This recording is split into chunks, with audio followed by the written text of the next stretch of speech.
Hi, this is Jaya.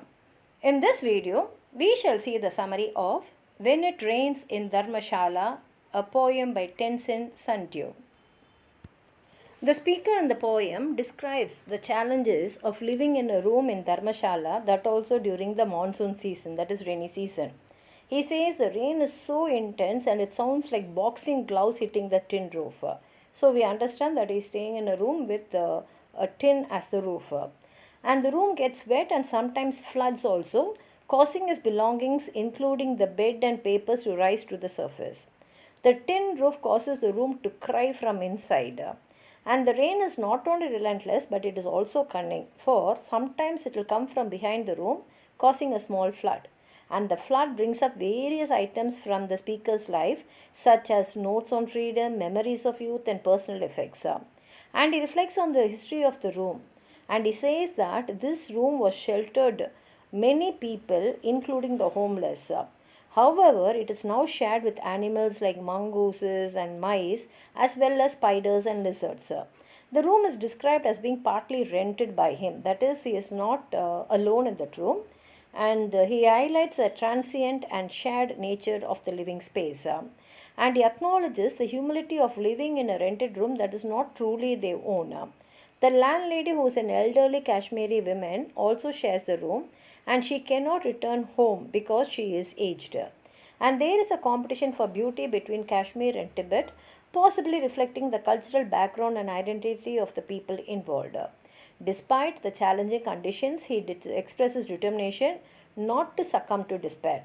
And he says that there must be a way out of the difficult situation, and he accepts that this current state of affairs cannot be accepted, and he emphasizes a desire for change and a better future. And the poem closes with him returning to the rented room every evening, but asserting that they are not going to die in the situation, for there must be a way out.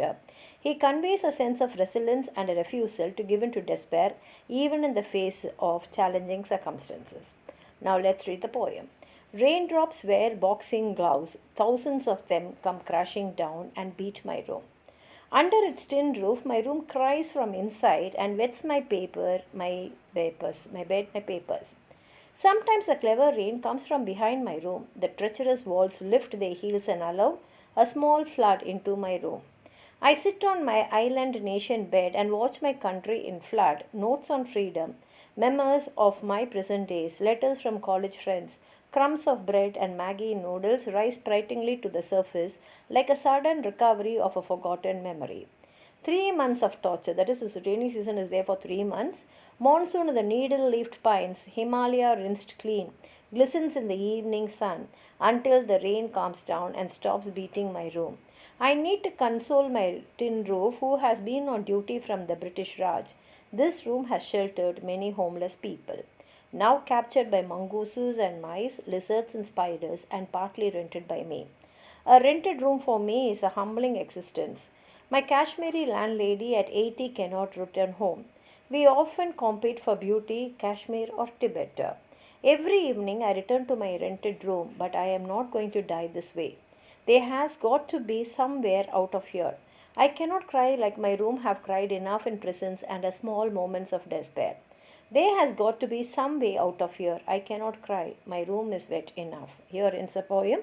If you have anything more to add on to what I've said, please write it in the comment box. Like the video, share it with your friends. And if you have not subscribed my channel, please subscribe and support. Thank you.